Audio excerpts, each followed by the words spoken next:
আসসালামু আলাইকুম শিক্ষার্থীবৃন্দ, আশা করি সবাই ভালো আছেন। আজ নতুন একটি প্রক্রিয়ায় ওয়ার্ডপ্রেস ইনস্টল করার ভিডিও নিয়ে আপনাদের মাঝে হাজির হলাম।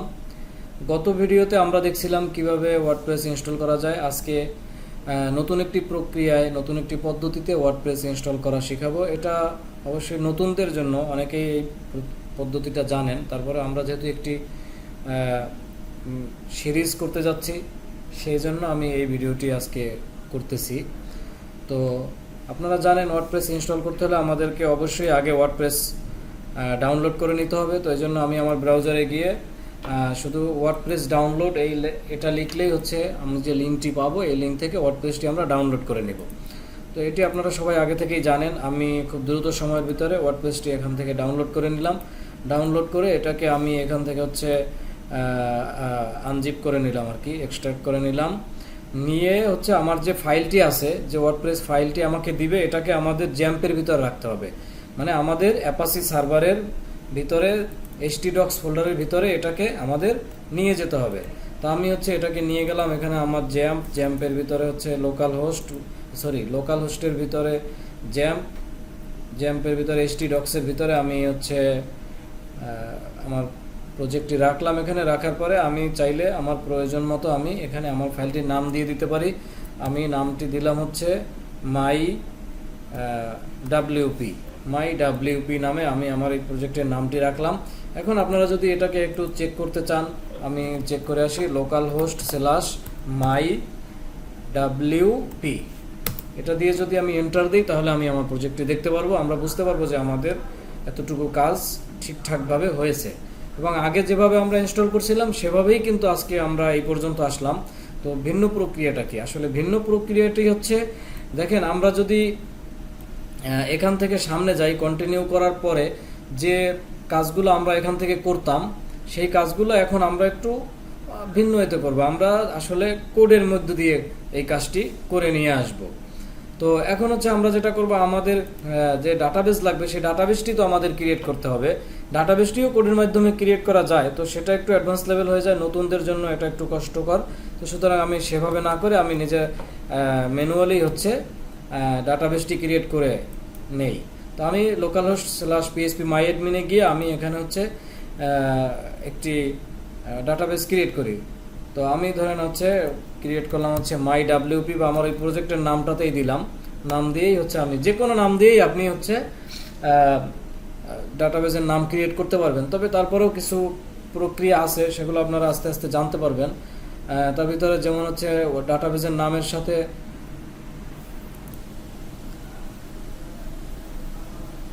এখন যদি আমরা ক্রিয়েট দিলে আমাদের এই যে মাই ডাব্লিউপি নামে হচ্ছে একটি ডাটাবেস এখানে ক্রিয়েট হলো।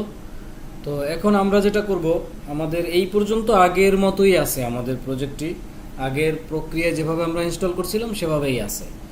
এখন হচ্ছে আমরা আমাদের যে প্রজেক্টটি আছে htdocs-এর ভিতরে যে আমাদের প্রজেক্টটি আছে, এই প্রজেক্টটিকে আমরা একটি আমাদের আইডির মধ্যে হচ্ছে ওপেন করব। আমি আইডি হিসাবে সাবলাইম ইউজ করি সবসময়, আপনারা চাইলে ইউজ করতে পারেন। তো এখান থেকে আপনারা ওপেন ফোল্ডার এটা করেও আনতে পারেন, অথবা হচ্ছে এখান থেকে আপনার যে প্রজেক্টটি যেখানে আছে সেখান থেকে আপনি এটিকে ড্র্যাগ অ্যান্ড ড্রপ করে এখানে নিয়ে আসতে পারেন। তো আমি এভাবেই করি সবসময়, এভাবে করলাম। তো এখন হচ্ছে এখানে একটি ফাইল, এখান থেকে এই ফোল্ডারের ভিতর থেকে একটি ফাইল আমরা ওপেন করব।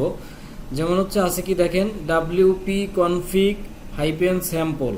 তো আমরা যেটা করব, প্রথমে আমাদের কাছে হচ্ছে এই যে স্যাম্পল নামে যে ফাইলটি আছে, এই ফাইলটিকে আমরা এডিট করে wp-config করে দেব।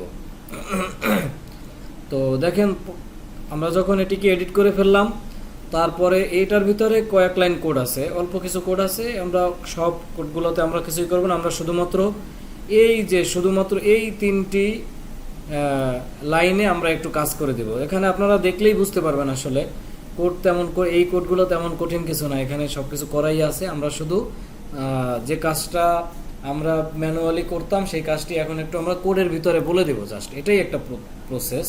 এই প্রসেসে আমরা ইনস্টল করব। তো আমি জাস্ট হচ্ছে এই wp-config-এর ভিতরে যে ডিবি মানে হচ্ছে ডাটাবেস, আমরা ডাটাবেস হিসাবে নাম দিয়েছিলাম মাই ডাব্লিউপি। এই নামটি দিছিলাম আমরা, তো সেই নামটি আমি এখানে লিখে দিলাম। ইউজার নেম হিসাবে আমি আগেই বলেছিলাম যে আমরা রুট ইউজ করব, ডিফল্ট মাইএসকিউএল এর ডিফল্ট ইউজার নেম হচ্ছে রুট।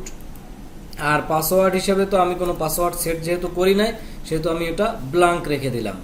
এই আপনার কাজ শেষ। আমরা এখন যদি আমাদের এই প্রজেক্টটিতে যাই, এখানে আমাদের শুধু আমরা এখানে একটু রিলোড দিব। তো দেখেন আমি রিলোড দিলাম।